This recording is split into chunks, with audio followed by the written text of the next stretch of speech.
Welcome to the new video formulation of the stiffness matrix for CST second. Now in a previous video we have already studied how to find out the displacement function or the psi function. Psi function is equal to, that is the my shape function multiplied by displacement function. Now let us move that shape function. So whatever the shape function we are finding out, that what how it looks.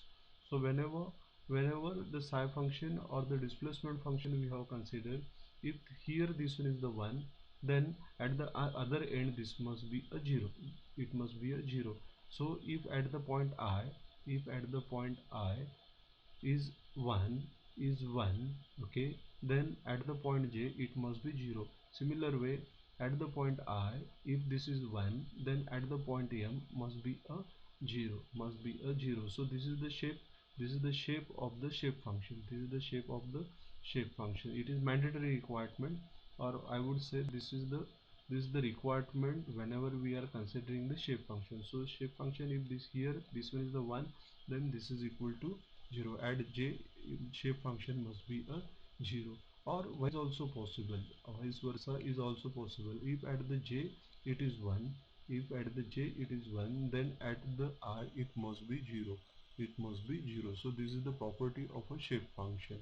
Now let us move on the step number 3. Define the stress strain relationship or the strain displacement relationship. We know that the psi is equal to epsilon x epsilon y into, that is the gamma xy. Epsilon x is my strain along x-axis, strain along y-axis, and this one is the shear strain along xy plane, along xy line. So this is equal to, that is dabba u by dabba x, dabba v by dabba v y, and dabba u by dabba y plus dabba v by dabba x.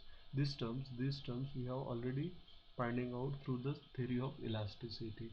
So now dabba u by dabba x, that is u, that is this one is the comma indicates the partial differentiation with respect to that variable. Means this is the dabba u by dabba x, it is dabba u by dabba x is represented like this one.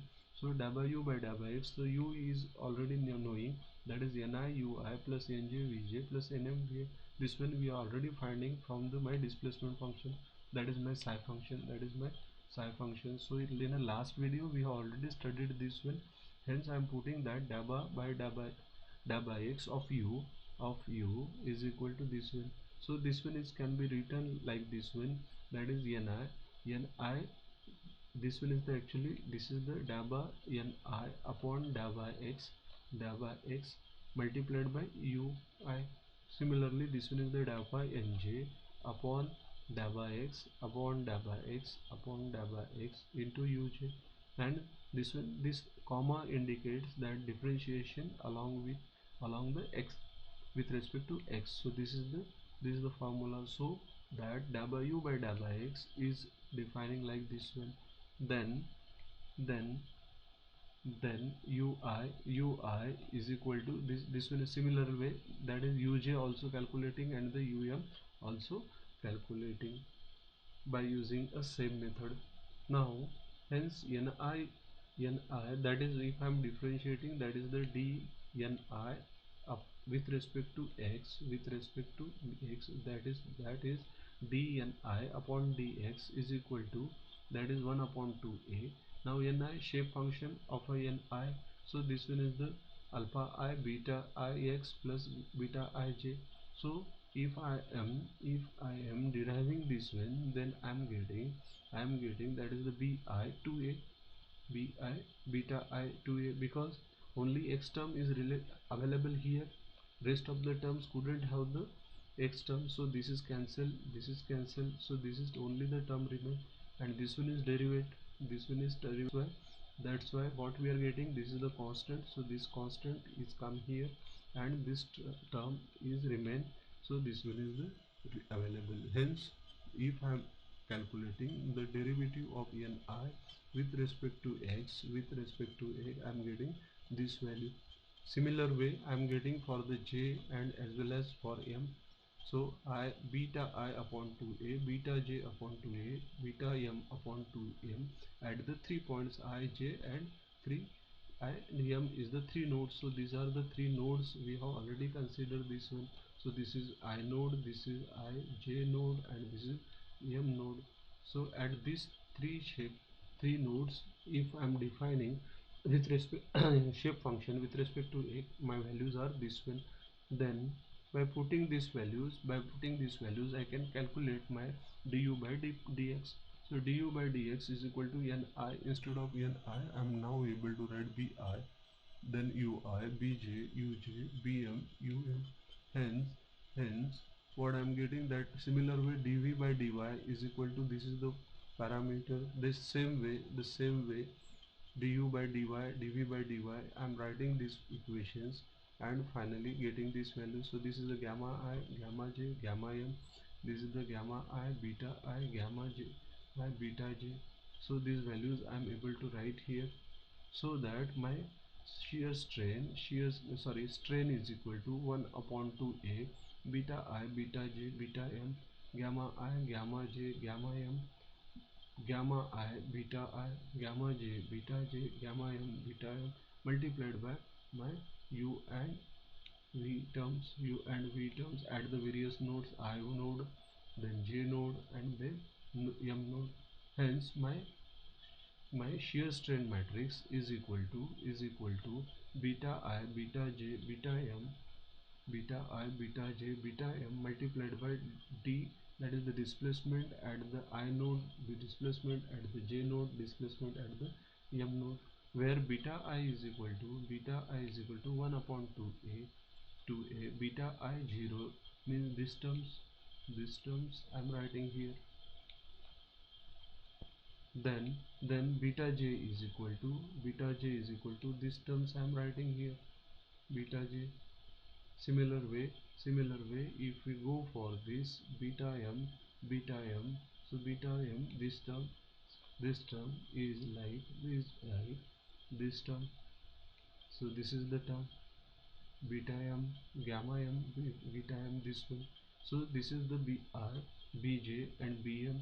So I am able to write my shortly a shear strain matrix is equal to beta I, beta j, beta m matrix multiplied by di, dj, dm matrix.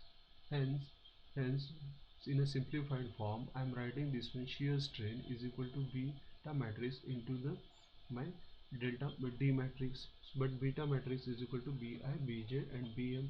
Bi, bj, bm is calculating now. This is bm is this one, bm is this one, bj is this one, and bi is this one. How this one is to be calculated? This beta also calculated, this beta is also calculating by using this formula.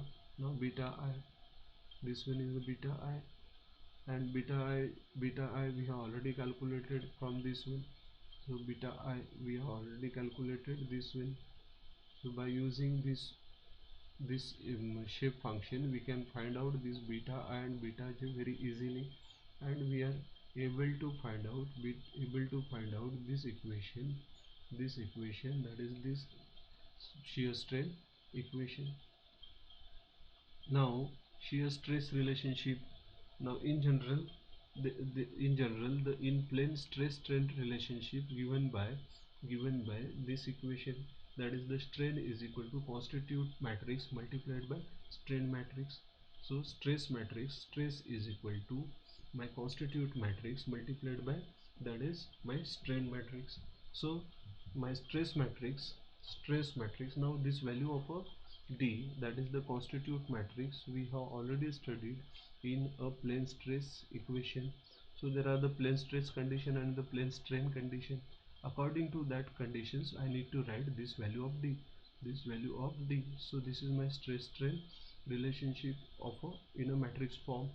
Now hence this one is equal to my stress is equal to delta matrix multiplied by beta matrix into D matrix.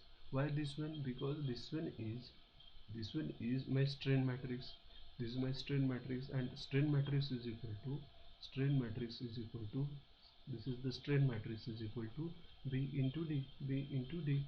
So this B into D is included B into D is included. So this is the strain matrix. So instead of this strain matrix, I am able to write my beta matrix into D matrix into D matrix. So this one B matrix and D matrix is multiplied. Hence my stress matrix is equal to constitute D matrix multiplied by B matrix into D matrix, where the sigma is the stresses, D is the constituent matrix, B is the my beta matrix, and D is my displacement matrix. So that I can be able to find out my shear stress matrix. So keep in mind, now we have finding that in a two videos. In a first video we have finding a psi function matrix, that is the displacement matrix, and here we are finding the stress matrix. Thank you for watching the video.